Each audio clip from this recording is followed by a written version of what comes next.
Good evening, I'm Marty Olsen and welcome to City Focus. And this evening I'm very pleased to have two guests on the set, and they're representing Tvcca, Deb Patterson and Brian Cosgrove. Perhaps some of you folks remember a handful of months ago I had Tim Grills on as a guest, and Tim runs the Meals on Wheels and the food services for Tvcca, and he offered a very informative program on that specific area. Tonight we'll be delving into other aspects of Tvcca and what they do, and we've got the experts. And again, I want to remind you that we are live, and if you'd like to call and ask questions, or if you've got something you'd like to offer for comment, please feel free to do so. The numbers are locally 860-440-3154 or 800-253-2285. And I'd also like to point out to some of our viewers that are outside of New London, the reach of Tvcca is regional, so this might be a real good program for you in terms of getting a little bit of the scope of services being provided by a really a good agency here in southeastern Connecticut. So folks, I want to welcome you. Okay. Thank you, Marty. It's a pleasure to be here. Well, we'll have a nice conversation, and I hope that we get peppered with a few phone calls, and we'll have a nice evening. Deb Patterson's been with Tvcca for 4.5 years, and she started with the Head Start program, where she worked for a year before taking her current position with the Senior Volunteer Services, a foster grant program, which she's been for 3.5 years. And she's a lifelong resident of southeastern Connecticut. Why don't you kind of give us a little bit of an outline of what your duties and responsibilities are and what you do? Okay, my position is multifaceted. I not only interview and take applications and recruit people for the program, but I also place them in suitable sites that will work for them in the community, and also provide training for them to keep them up to date on the types of services they can provide to the kids. Okay. And Brian, you've been with Tvcca for 5.5 years working with Senior Volunteer Services, and you're currently serving as a Senior Volunteer Service Program Recruiter. Right. So why don't you give us a little bit of an outline of what you do and what your function is with the organization? Sure. I have a very rewarding job because it affords me the opportunity to go into all the communities in southeastern Connecticut, Norwich, Tallinn, Wyndham, Willimantic, and my purpose is to identify individuals 55 and over that are looking for an opportunity to give back to the community, because as we get 55 and up, we have a lot of skills that we've developed over the years, and rather than just put them away in the toolbox, this is an opportunity to keep them sharp and give back to the community and share those skills with, in this particular case, the foster grandparents. It's with the children in the schools and Head Starts and early learning centers throughout eastern Connecticut. Now, you mentioned a couple of communities, and it sounds like it runs from New London basically up to Massachusetts. Can you kind of give us an outline of the region that your office is servicing? I mean, your office is in New London. Well, we actually have an office in New London at 83 Huntington Street, which is right around the corner from the Guard Theater. And we also are located on the Uncas on the Thames campus, which is 401 West Thames Street in Norwich. We also have an office up there, and both offices provide the same services. Okay. And the food services that Mr. Grills is providing is on another site. That's correct. That's in Basra, I believe it's Basra, right there? Okay, so with these offices now, are you like east of the Connecticut River? I mean, if the list of towns is extensive, maybe we don't have to run through all of them, but are we like New London County, London, yes, and Wyndham County? Correct. Generally it's all of New London County, Wyndham County, and then parts of Tallinn County.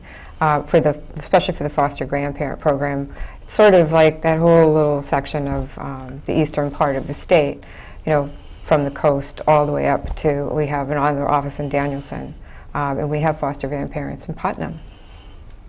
Okay, so well, that sounds good. why don't you share with our audience what it is TVCCA is, and collectively, I know you've got specific jobs, but there's a variety of functions under the umbrella of a TVCCA, and within your best ability, kind of give a little bit of a broad overview, and then we'll hone in on your specific areas of expertise. Well, I guess if I went by what I think are our major programs, which there are many, many, the WIC program, Women's Infant Children, Energy Assistance, Deb, jump in whenever. Head Start. Head Start is a big one. Little Learners, Early Care and Education. It's another large program. We help people with housing. We have a work training program for individuals that are 55 and over that are trying to get back into the workforce, which is the Title V program. Shelter. We have a shelter. It sounds expansive. I mean, you're dealing with children. You're soliciting. You might say senior adult volunteers. You're dealing with families. It's a pretty wide breadth and scope of services. It's very comprehensive, yes. Try to be a one-stop shop as much as possible, or at least know where to send someone, who has a particular problem. So when they come in, they can. I'm going to throw some stuff at you. Maybe that your director ought to be here, but I'm going to see how if you can handle these questions or not. But do you have any idea of the overall budget of the agency, or perhaps that's beyond your pay grade, so to speak? Yes, I can tell you that we have a great administrative staff and board of directors that are always being very conscious of the needs of the agency and advocating for our agency and whatever it may be at the state level, federal level. But the budgeting is all done through that part of the corporation. Okay. Very good. Well, in that case, let's move on. And again, I want to remind everybody that we're live tonight, so if you'd like to call in and learn something about the TVCCA and some of their programs, and specifically senior volunteer services and foster grandparents, we've got the experts on set that can answer your questions, and perhaps some of you out there have had a need for TVCCA services, and perhaps you could share your experiences with us and our audience as well tonight. TVCCA is an acronym for what? Thames Valley Council for Community Action. And this is a what? We're a social service agency.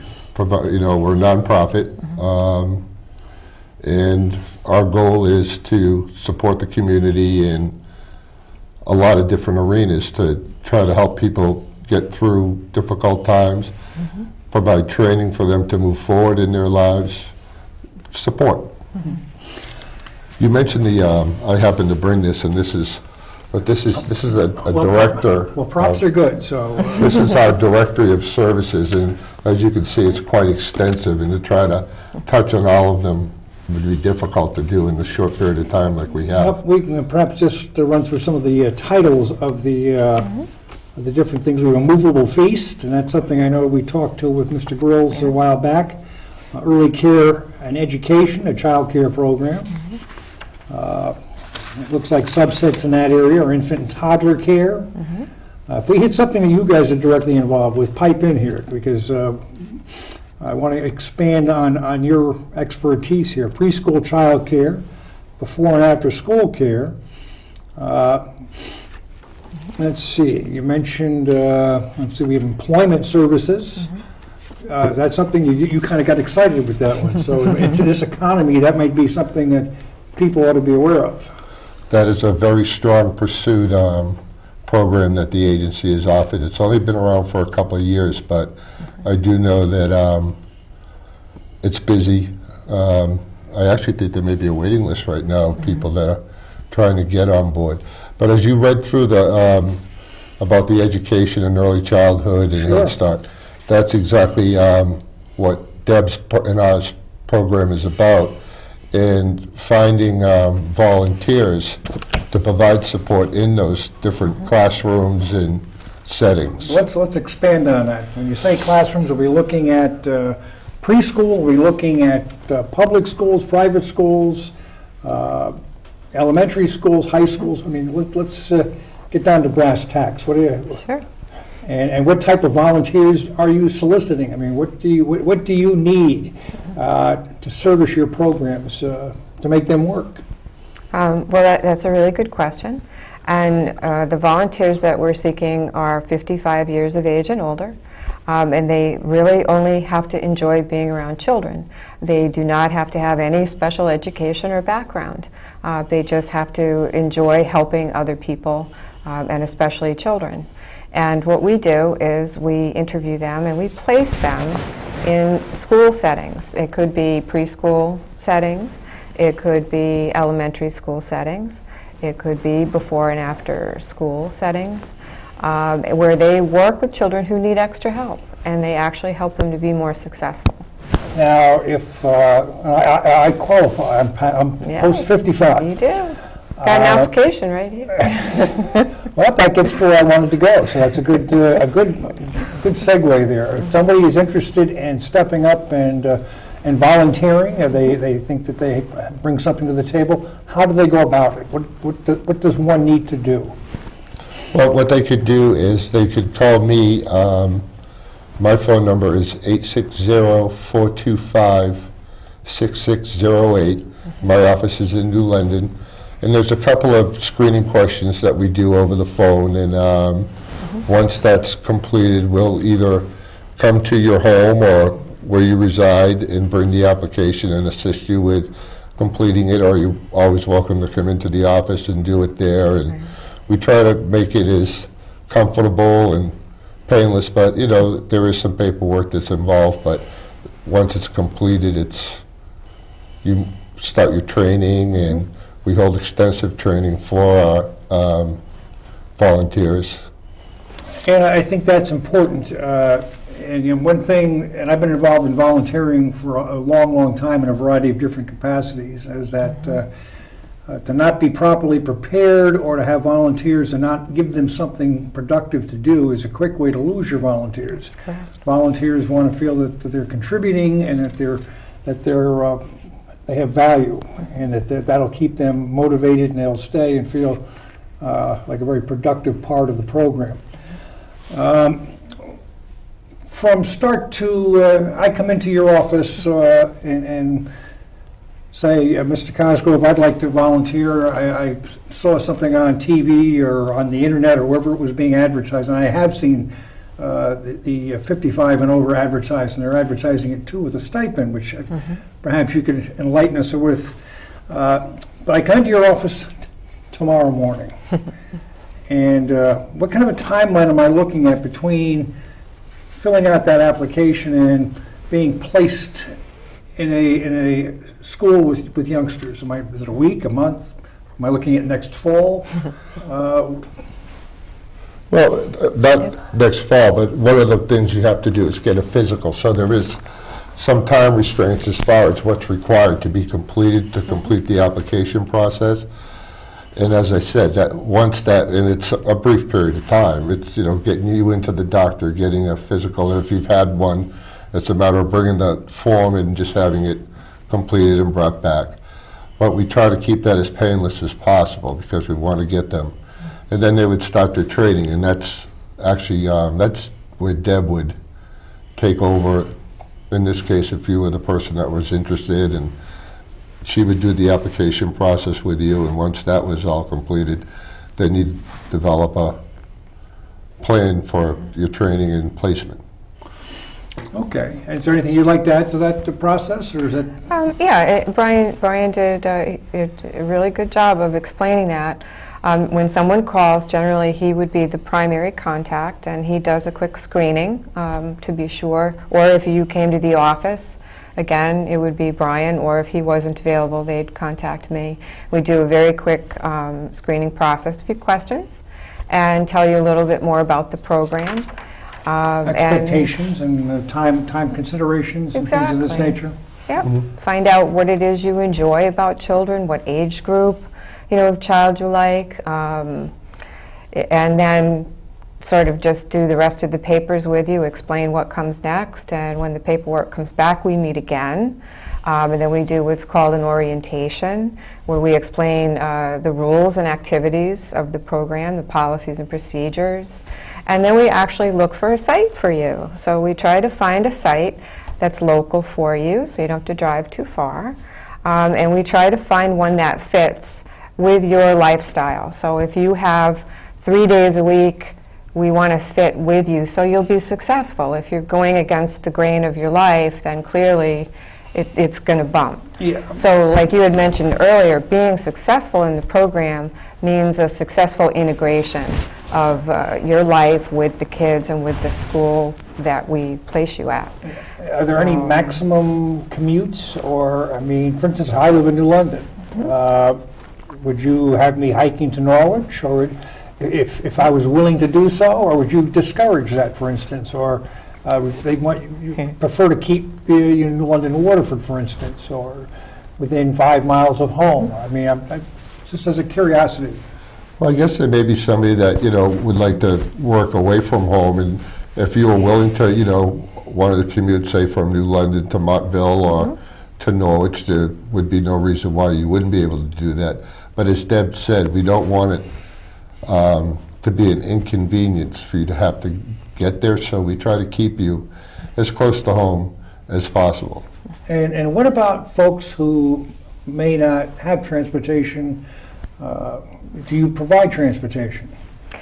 We talk with them about that, and we do have a limited number of transportation slots that we can help someone. The other thing that we do is we try to arrange carpooling with our group, and they actually get additional mileage reimbursement. It's not additional money, it's just an additional rate for driving another person. I have several grandparents who do drive other grandparents with them to their site because they work at the same place. So we do work with people and try to accommodate that. We also reimburse for the bus. I have a couple different grandparents who actually take the seat bus to their sites, and then when they get their stipend payment after a couple of weeks, we include that reimbursement for them so they can continue to take the bus. And isn't there a reimbursement for those who do drive as well on a per mile basis? Per mile, yes, that's what we do. And then if it's generally 30 cents a mile, and if they do drive another person, they're carpooling, then they would get 45 cents a mile. And we've touched on stipend for service. Let's explore that a little bit, because are we paying volunteers? Is this something you can get rich on and retire? Or is this something that is very modest? Are there income restrictions or guidelines? Let's explore that so that we can take any ambiguity out of the air for those who are watching. How does that work? There is a stipend that people, because it is a federally funded program through the National Corporation for National and Community Service, they oversee the senior corps, which the foster grandparent program is a part of. So income eligible individuals would receive a stipend. It's $2.65 Per hour? per hour, yes. Right, so that's a little bit below minimum wage. Yes, but it's not considered taxable income. So if you're somebody that's receiving senior nutrition food program SNAP, or you're getting energy assistance, or you receive a renter's rebate, the beauty of this stipend is that that income can't be used to determine your status for qualifying for those other programs. So it gives you a little bit, and we'll use, our goal is to get somebody to work 20 hours a week. So for 4 weeks, it's about $230 cash money, For this specific program, there is that minimum criteria of 20 hours a week, or that's a guideline? Well, we work with people. Generally, though, we ask 20. I do have a couple who have some issues, and we work with them. But generally, the rule of the program would be a minimum of 20 hours. And the reason that that is set is really so that the children make the progress that we would like them to make. So someone going in and spending time with the children, that amount of time will help that child to be successful if the grant works with them in that way. Okay. Yeah.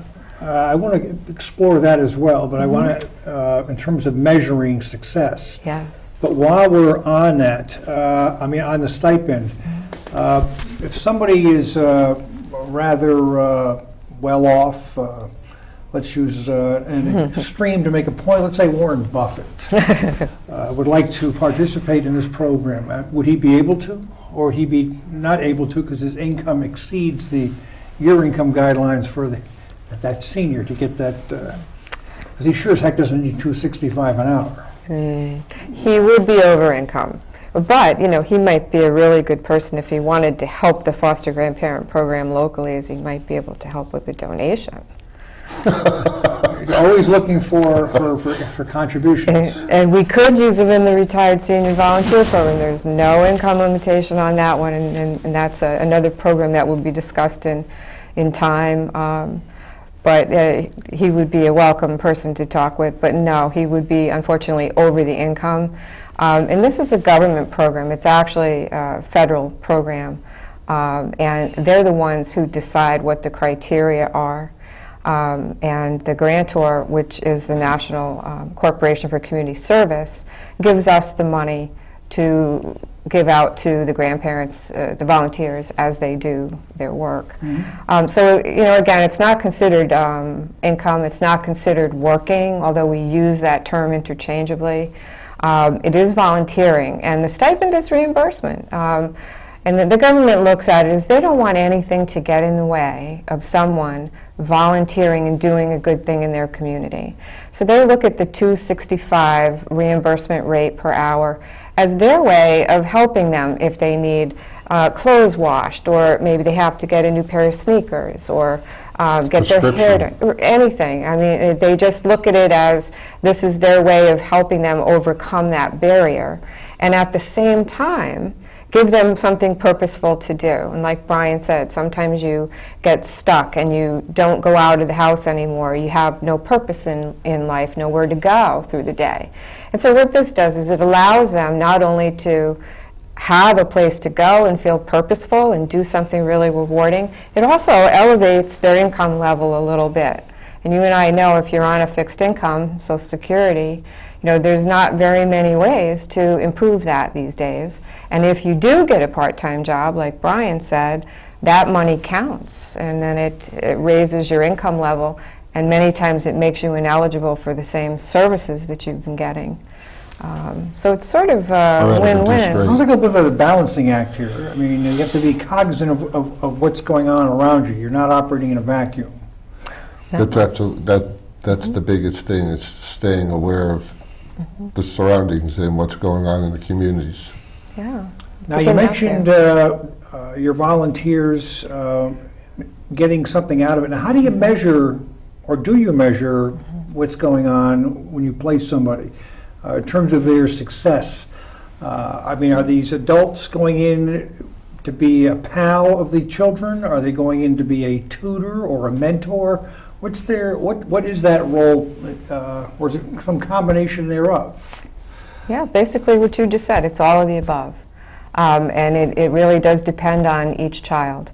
And generally, the way the process works is the volunteers will go into a classroom that's ready to host them, and they'll meet the teacher and the children, and they'll spend a day and visit just to see and observe how things are done at the site. And then they'll be assigned some children by the teacher who the teacher has identified as needing extra help. And the good thing about the volunteer is they're really not staff. They're actually just these wonderful volunteers who come in, and so the children adore them because they're really sort of a non-threatening person in their life. And they support them, they give them lots of encouragement, they keep them on task, and just love them and help them to be more successful, which helps the staff, but they're not replacing the staff. So basically, all of the above. They can be, depending on if they have 4 children in the room they work with routinely, this one needs something different than that one. We need something different than that one. Okay. I mean, to me, there's a little bit of an interesting dynamic of the very modest stipend where you're. Because I know when I saw this, I think it was online. It was a piece. It may have been on Patch. I'm not sure, but somebody questioned in one of the comments about getting paid to volunteer. I think you've done a good job of explaining what's going on here and why. It's not as if you're paying somebody minimum wage or better, or you're competing with union jobs or anything of that nature whatsoever. And people's fears in that area ought to be, I think, allayed.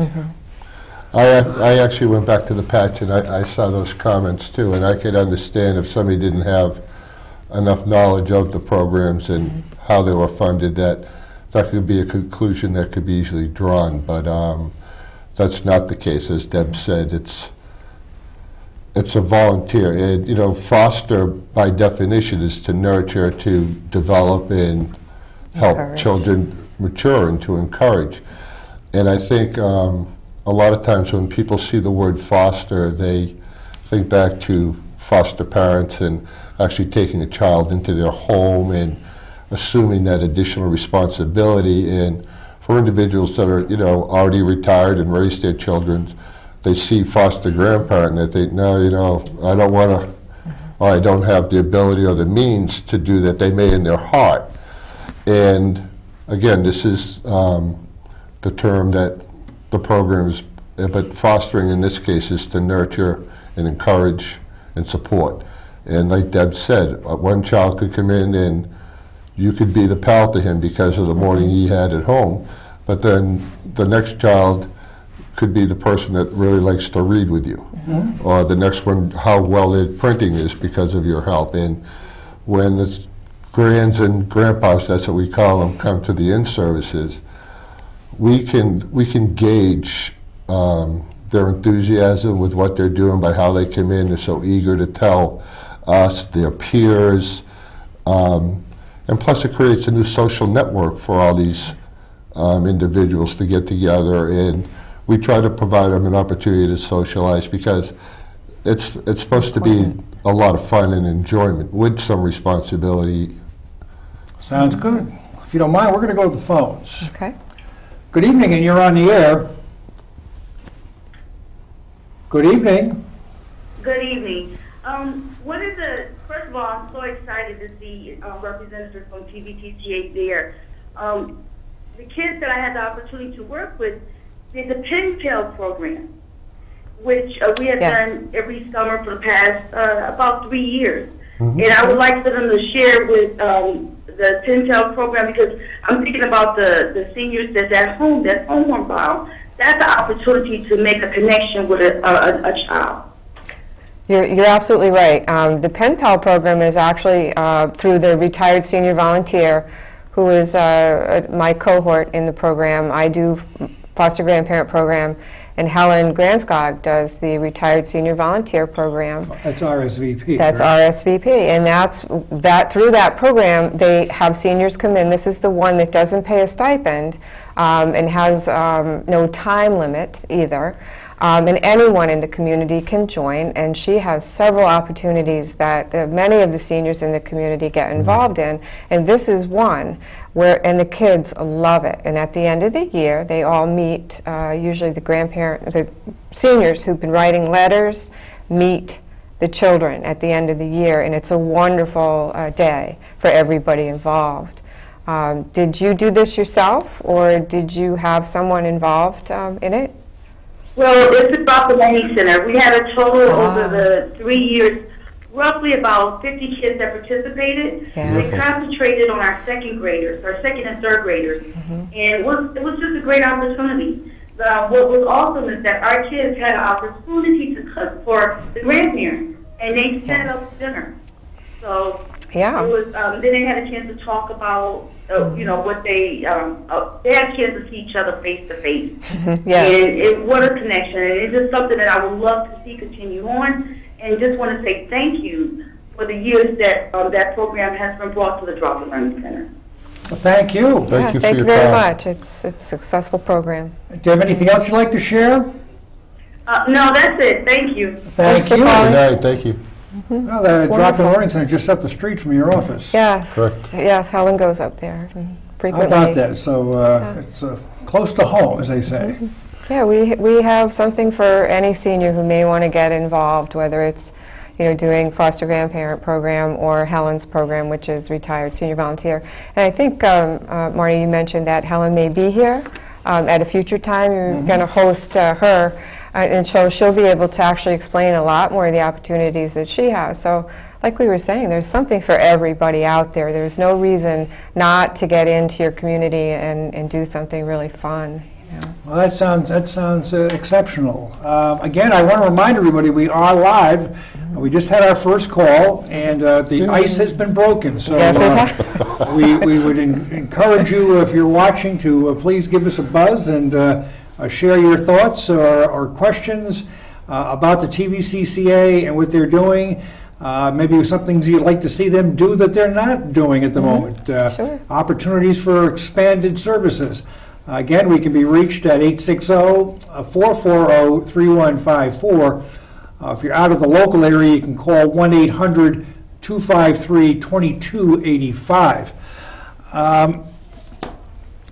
You were just getting into some of the benefits of volunteering, and I'd like to kind of just extrapolate on that. To me, it sounds really wonderful opportunities to get talented people involved in their community, and a good, for lack of better words, a good clean way. And as one who dabbles from time to time in politics, which is known for being a little messy from time to time, here's an opportunity to give back in a much more environment that's less hostile.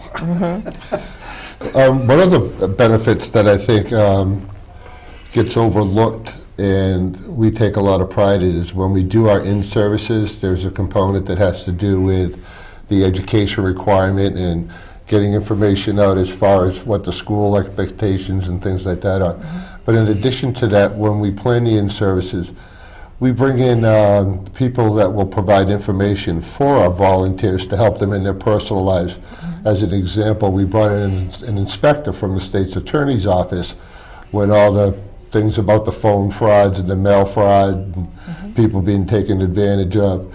And they came in and they educated them and gave them good tips. We have dietitians come in, we have representatives from pharmacies. So we try to gear it towards not just giving you, like the stipend word keeps coming up, but enrich them personally as far as, safety, and we've had the police, fire department, smoke detectors, we want to make sure that they're in an environment that they feel safe and that they're comfortable, so they can come in and, volunteer and feel good I think about that's doing very it. important, and I think we'd be remiss if we didn't touch on another topic regarding the application process, and that people need to recognize when you're working with children today, it's a very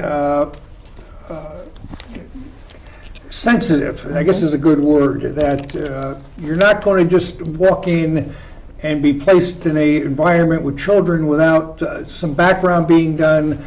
I believe fingerprints are required, and I think that's across the board. I mean, teachers, schools, substitute teachers, so you're not being asked to do Sports something. coaches, anybody that has any interaction with children now, it's.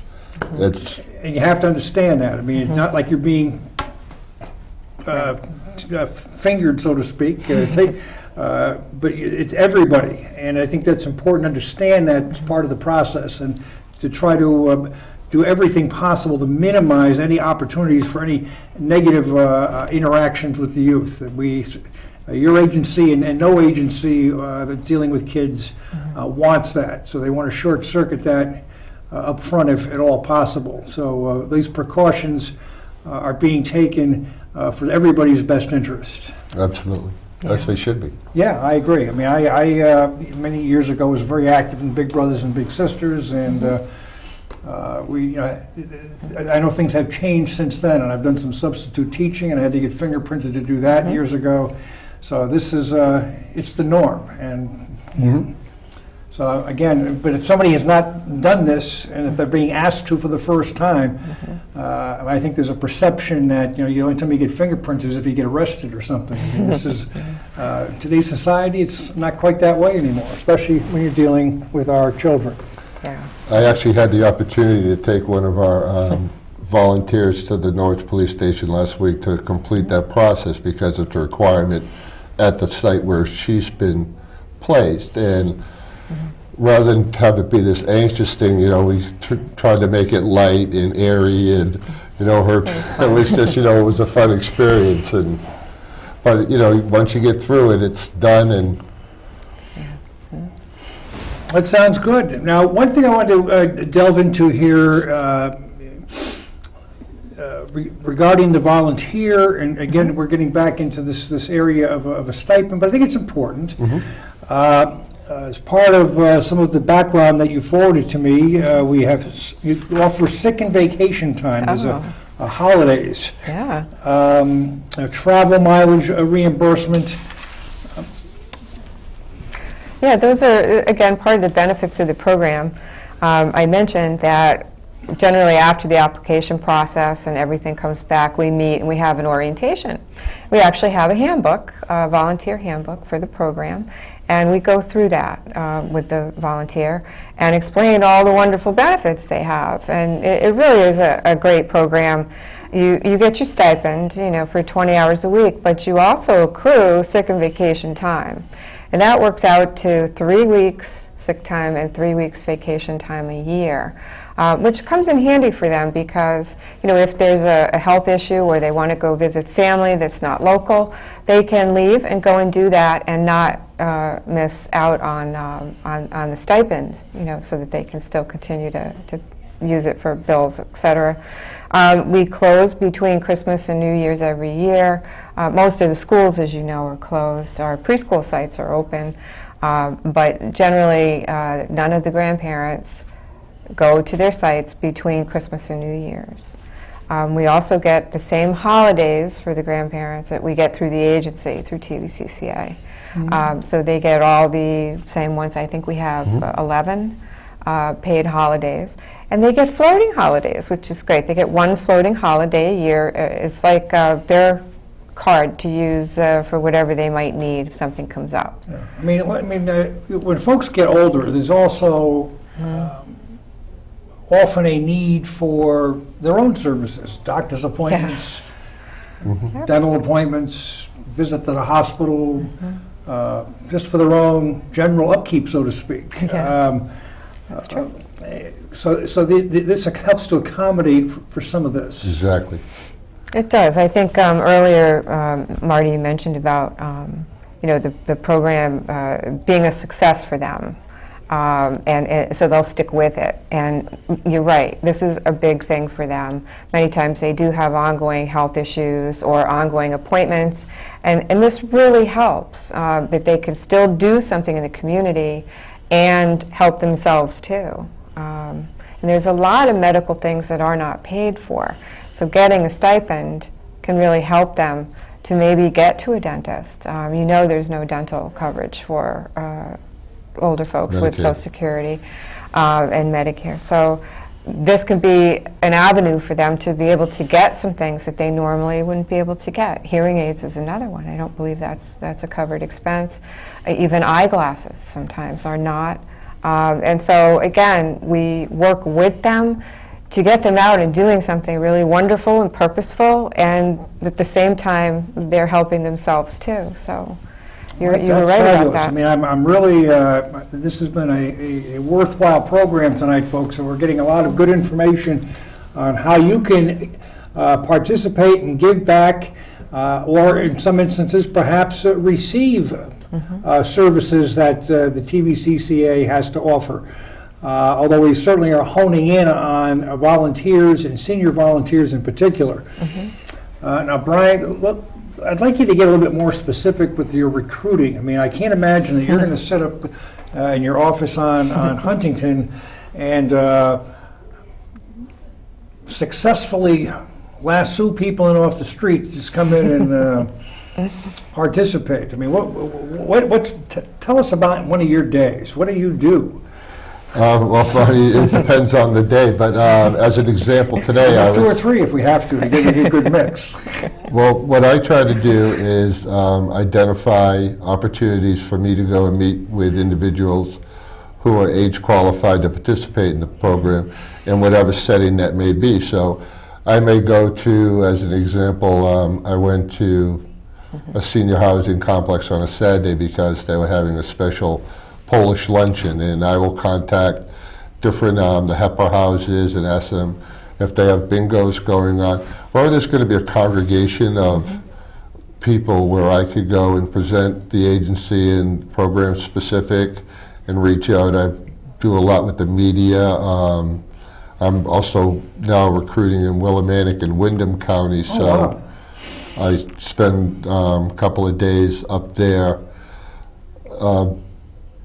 But it's generally is identifying the individuals, talking to them about what the opportunity is. Like I said, today they had a recognition luncheon in Groton at the senior center, so I went over and I actually met with 6 women that were interested after my little talk, and we got more. So you'll make presentations at some of the local senior citizen centers. Yes, I will. HEPA houses, the high rises in New London, senior centers. I don't know if you already said that.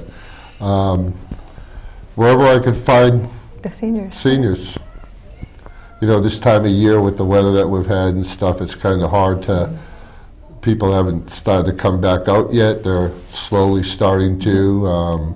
Winter is typically a slow month, but as spring comes and more people are looking for opportunity, I'm very confident that we'll meet our goals and be able to continue to provide this wonderful service. Well, I think that's fabulous. Again, folks, we're live, so if you'd like to give us a buzz, the numbers are on the screen. Locally at 860-440-3154. If you're out of the area, you can call us at 800-253-2285. One thing you told me in preparation for the program you would like to share with me is perhaps some stories about some of your foster grandparents and some of their quotes and their experiences that perhaps would be can give people some real life things we can sink our teeth into that move beyond just conversation, get into some real evidence of positive action here. I had one volunteer that I had gone to her senior project, and they were playing bingo at the time, and she actually had an electric chair, wheelchair. I'm glad you explained scooter, I guess you would call it, right? An electric, not an electric chair, no. And she comes up to me and she said, "Do you think the kids would even like me in this?" And she had had a stroke, and the whole, right side of her body wasn't working well, but she retrained everything, and she could do all kinds of things with her left arm. And she said, "Do you think that if you put me at a site that the kids would ever hug me, because I have to be in the chair?" And I said, "I think so." So it took a little while to find her a site that had enough room for her to get around. She was there one day, and she called me on the phone, and she said, "Debbie, I got my first hug today." And she was in tears. She said, "The kids don't care that I'm in this chair at all. They don't, and it's wonderful for me." She said, I love going there. I know I'm going to love the kids." It's a life-changing thing, not only for some of the grandparents, but for the children as well. They actually miss the grandparents when they're not there. The kids are, "Where's Gram today? She's been out for a couple of days. Where is she? When's she coming back?" And when we're on break, I mentioned, between Christmas and New Year's, a lot of the grandparents hate it. "What am I going to do, Debbie, for a whole week and not be able to go and see the kids?"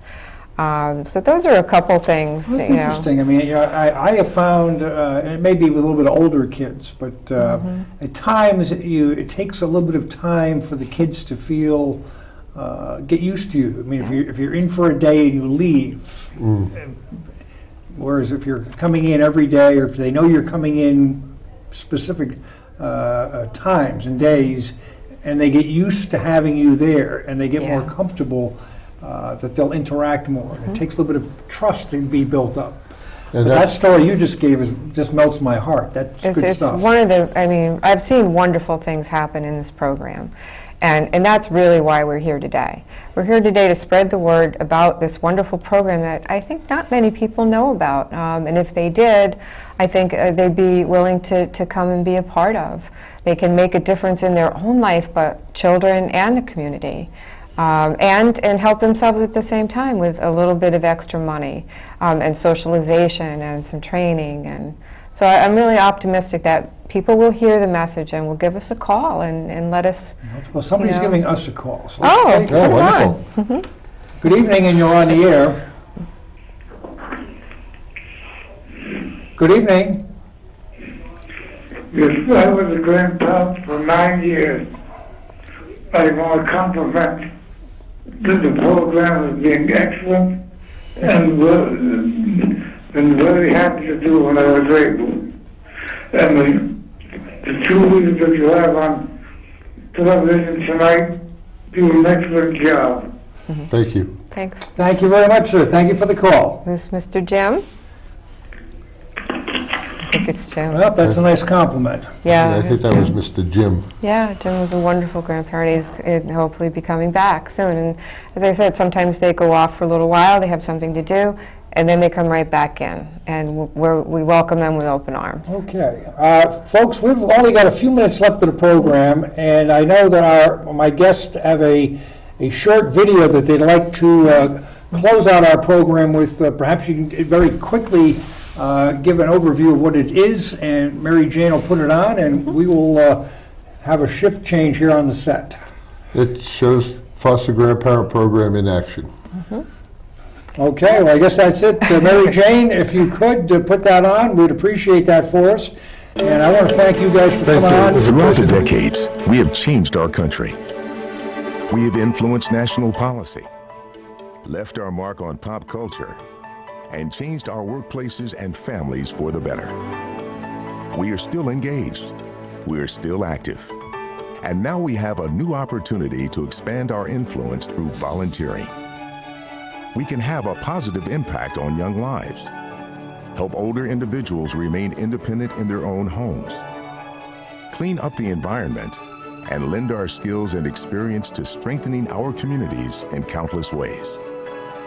Some of us are already tackling the toughest issues facing our communities, mentoring at-risk children, ensuring that families get the health care they need, helping our neighbors prepare for disasters, and offering our professional skills to hard-pressed local nonprofit groups.